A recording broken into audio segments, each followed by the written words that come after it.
All right, here we are talking about coaching. My name is Yannick, and I'm here as usual with Siawash and Nicki. Hi.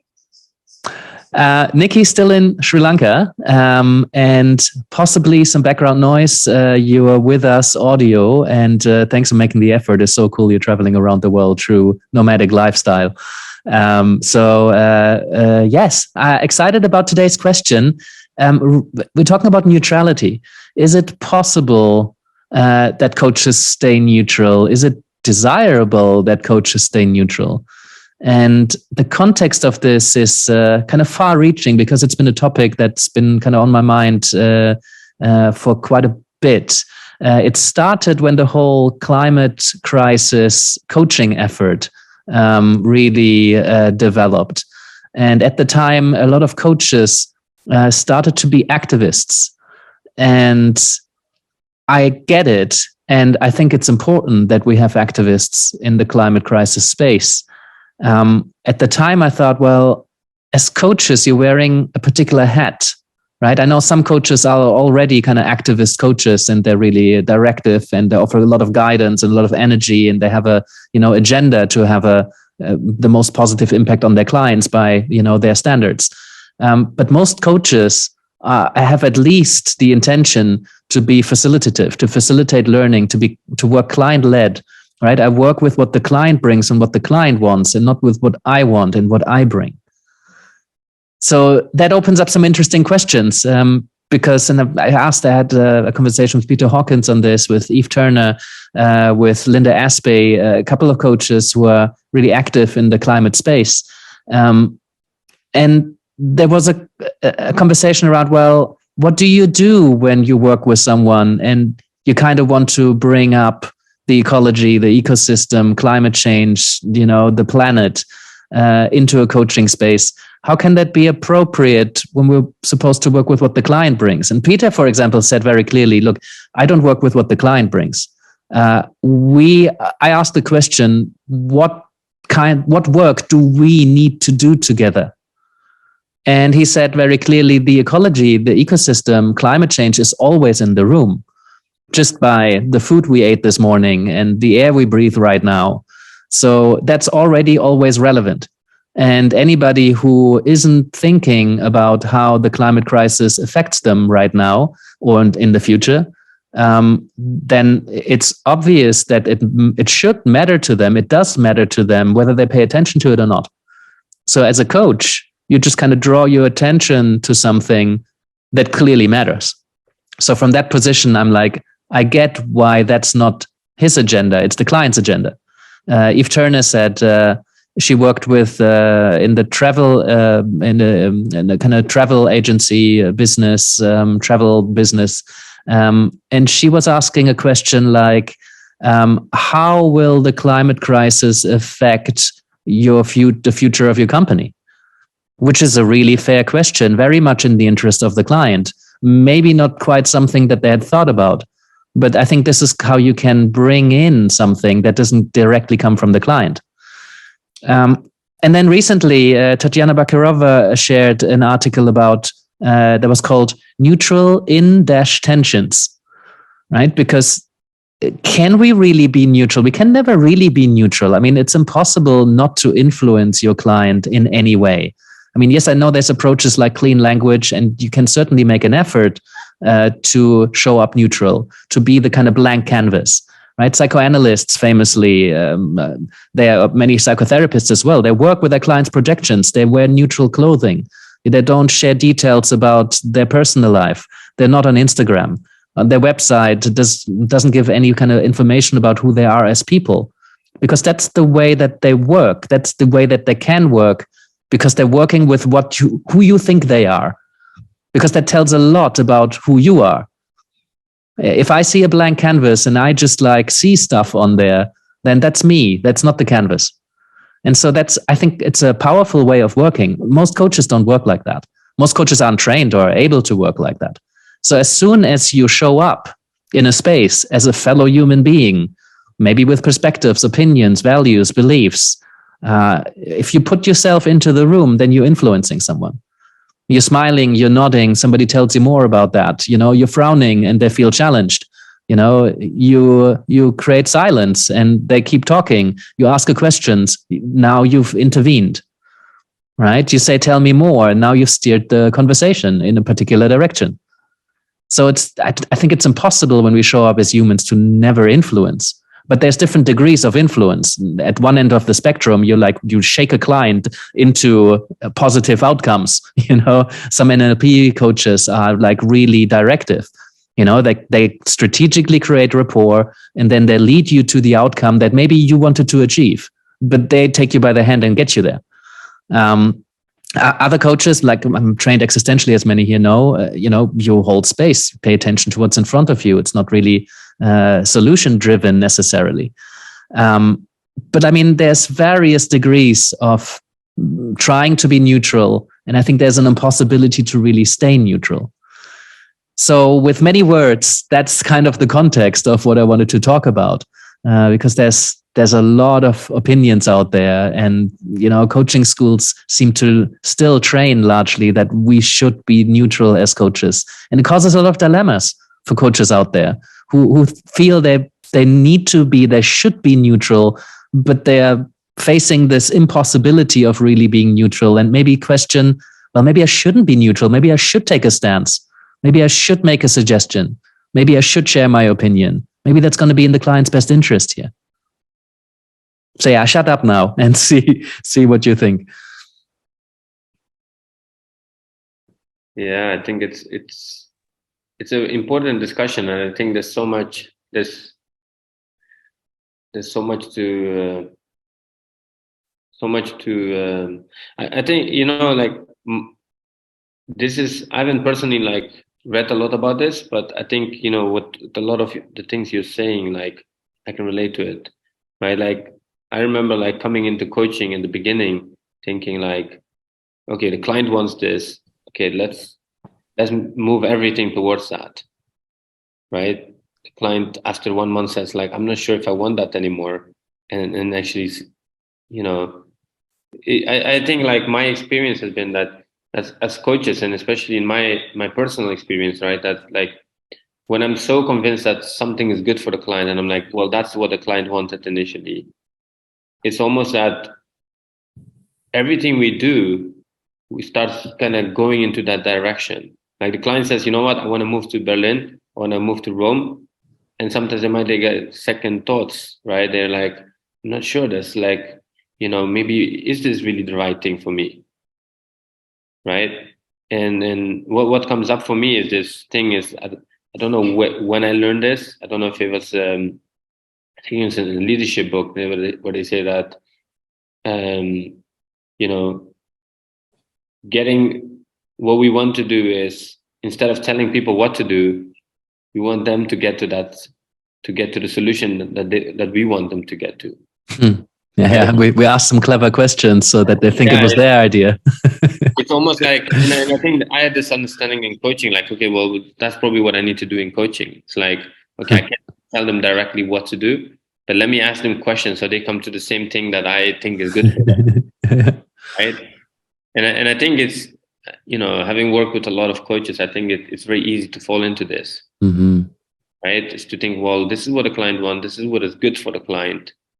So, that's what we need to go towards. And if things get in the way, we can explore that, we can challenge that, but let's get them back into that place. And it's almost sometimes we fall into almost motivating the client to go back, to get back on that road. Mm-hmm. Right? And what I've experienced, over the years is learning more and more about coaching. And I agree, I don't think you can be 100% neutral, right? Is, creating more and more space, right? I've seen that beautiful things have come out of that, where sometimes someone comes with a certain goal, but by allowing to create space, we can sometimes end up in a very different destination that really serves the client more. And I think that's the distinction here for me, is this where I keep coming back to, is what serves the client here in this moment, rather than thinking what pleases the client, or what is it that I think serves the client, and just really slowing down to that. right? Because that's not always the same thing. Like what I think serves the client and what really serves the client, and what the client thinks, they need or want. Really interesting.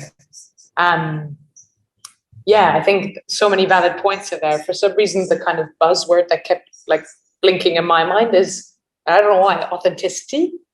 I don't know if that's something that's come from what I've been reading recently. I read the intro to a book called Challenging Coaching, and I have to be honest, I think it really just captivated me and spoke a bit kind of like, yeah, for my soul.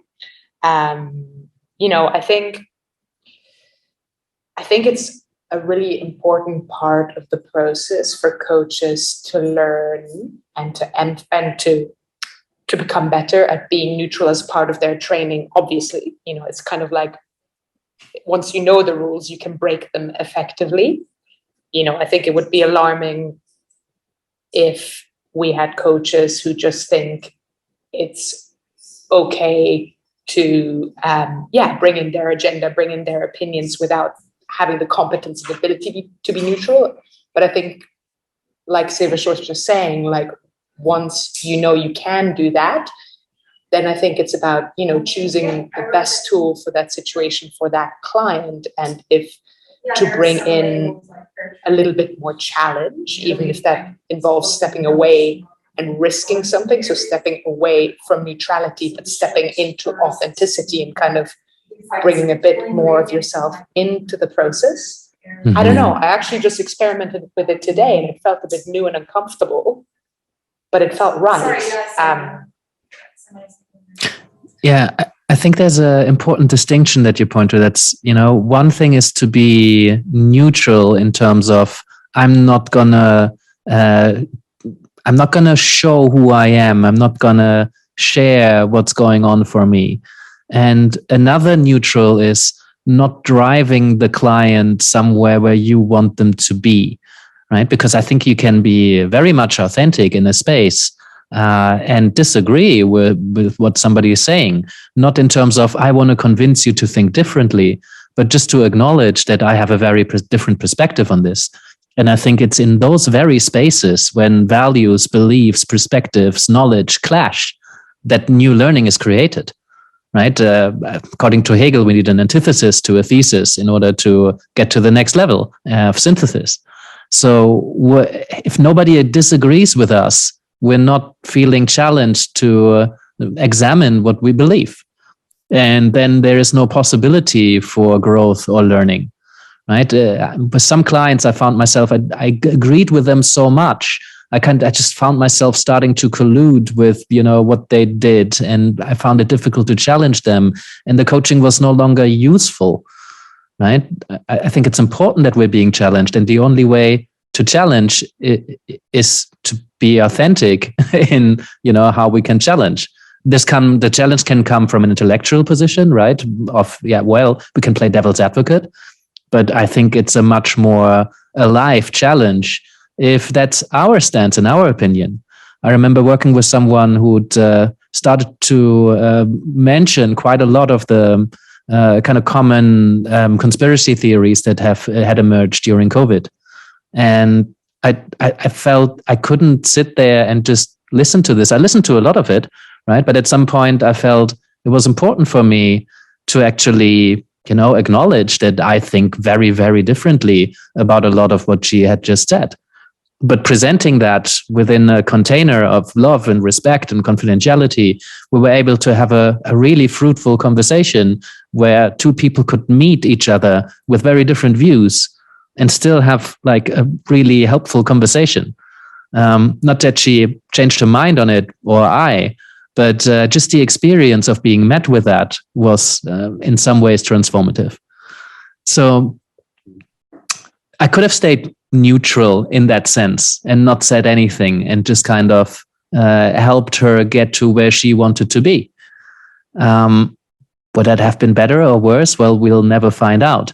But it certainly felt more real and more authentic. And I think the relationship was a lot stronger afterwards. Yeah. I think also a trend that I see in the coaching space is that a lot of us, we like to hire coaches that have kind of walked that path, right?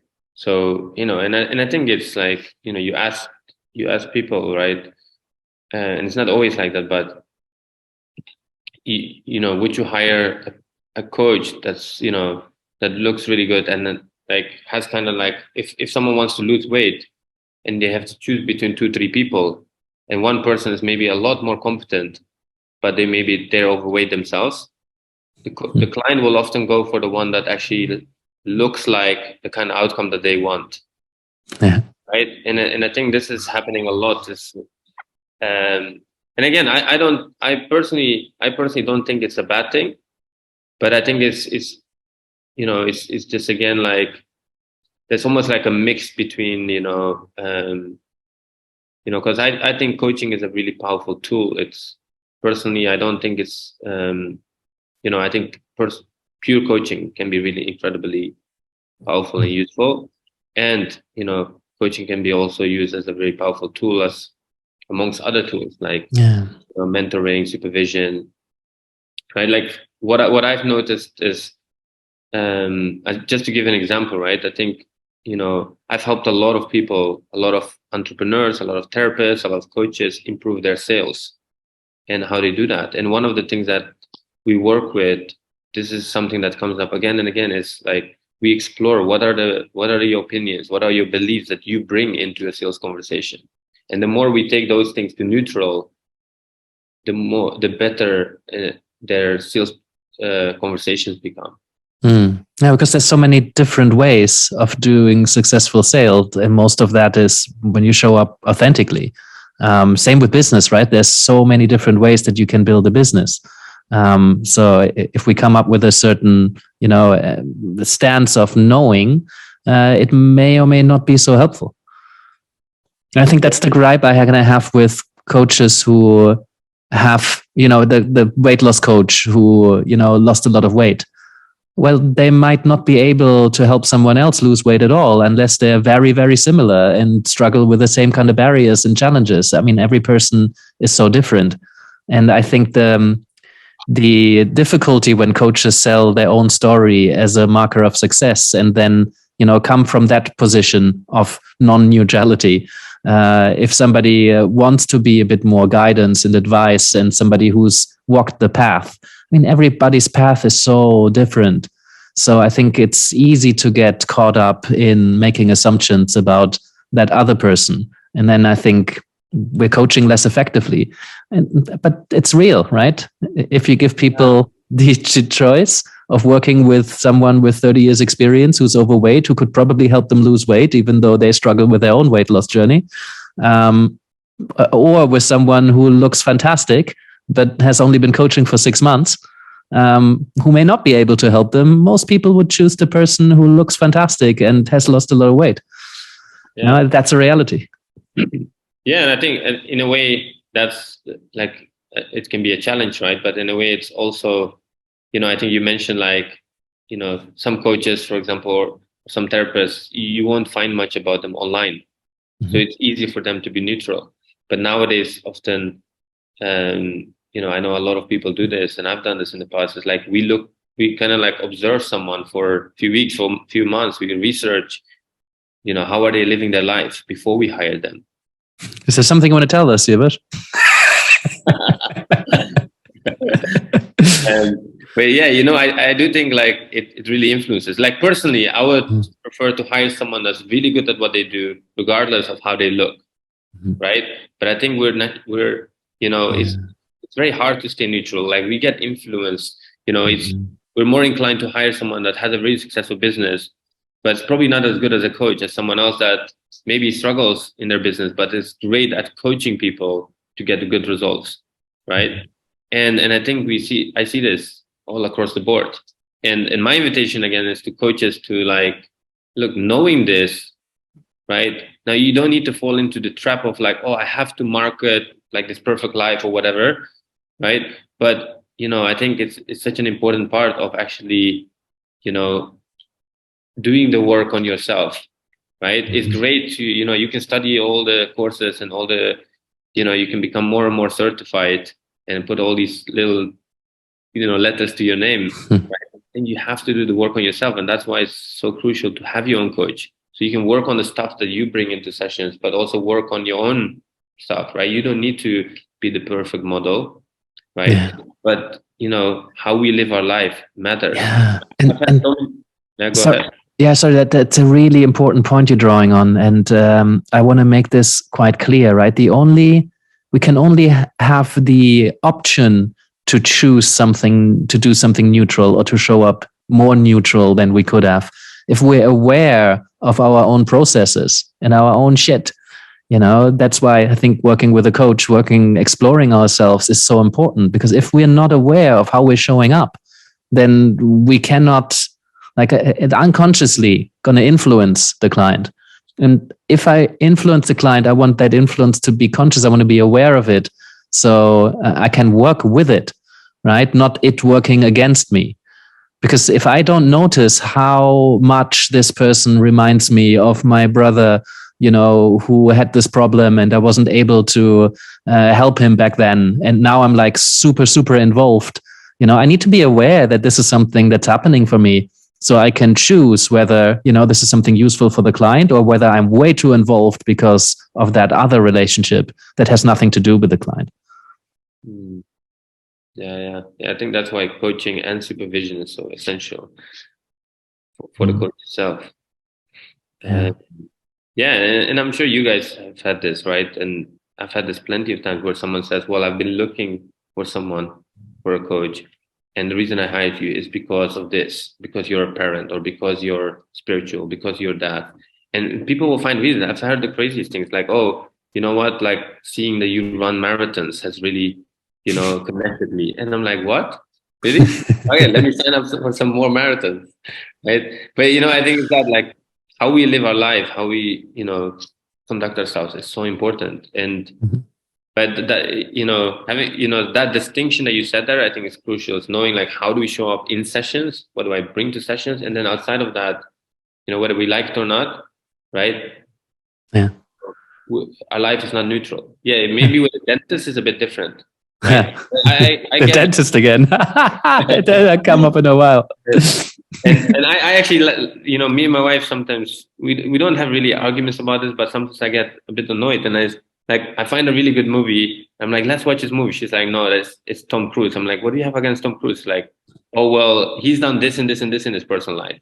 And I'm just making it up. I'm not sure it's Tom Cruise, but, Oh, he's done a lot of shit in his life. she'll find things that actors have done or actresses have done in their personal life. And she's like, no, I'm not going to watch that because this person has done this and this. And it shows like how much we're influenced by how someone leads their life.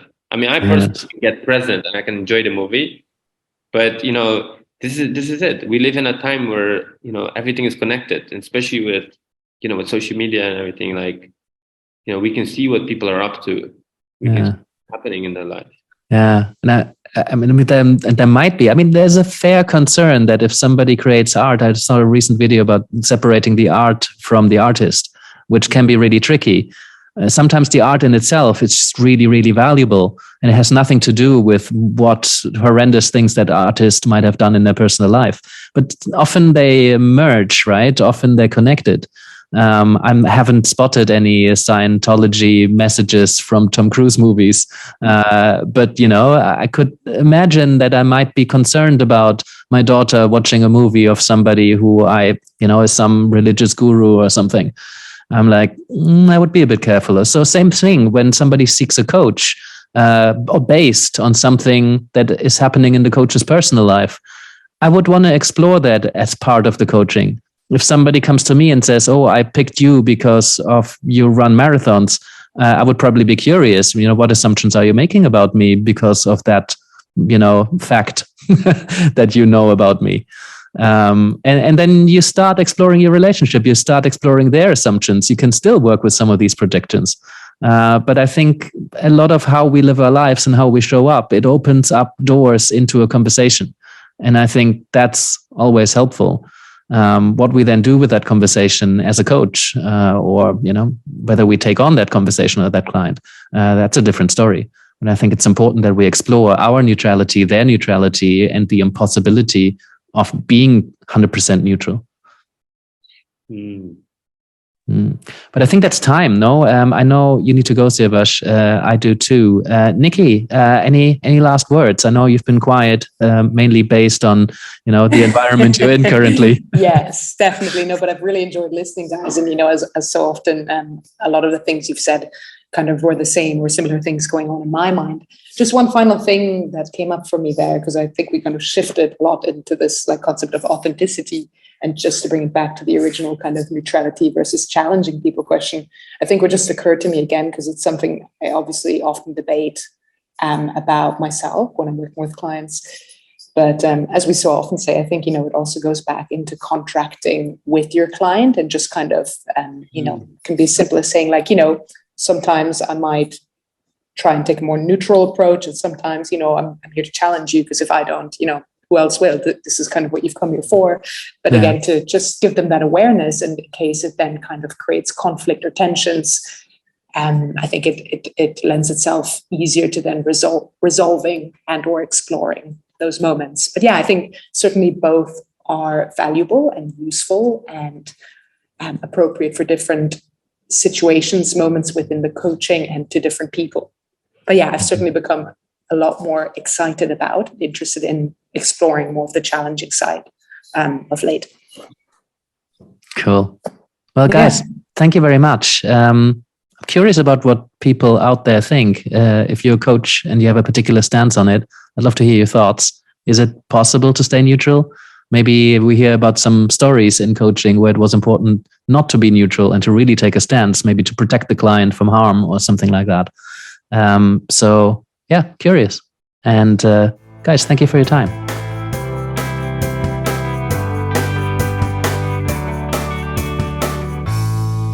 Thank you for being with us today. I appreciate your commitment to learning and growing as a coach. Just a few things before you go. First of all, we're doing this for you. So if there's anything you'd like us to talk about, do send us a question. Secondly, we're not doing this for profit, so we rely on your support to help us reach as many coaches as we can. So if you can send this episode to a friend or tell a fellow coach about what we're doing here, maybe you can subscribe or leave us a review or even support us on Patreon. That would be amazing. And lastly, you can find us across all major platforms. So whether you like to watch or you like to listen or you like to download episodes and listen to it in your car while you're driving through somewhere with no internet, you can do so too. And that's it from us. Thank you, and I hope to see you next time.